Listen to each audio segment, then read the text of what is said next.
দক্ষিণ কোরিয়ায় দীর্ঘ ২০ বছর পর দ্বিতীয় নারী প্রধানমন্ত্রী হিসেবে মনোনীত হয়েছেন বর্তমান ক্ষুদ্র ও মাঝারি শিল্পমন্ত্রী হান সিয়ং সুক।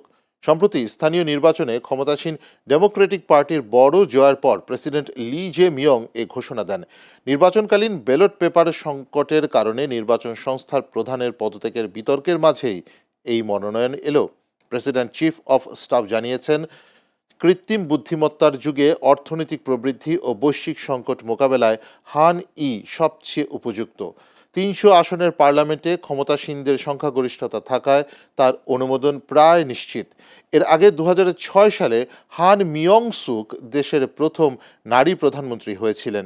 বিদায়ী প্রধানমন্ত্রী কিম মিন সক দলীয় শীর্ষ পদে লড়তে শিগগিরই পদত্যাগ করছেন।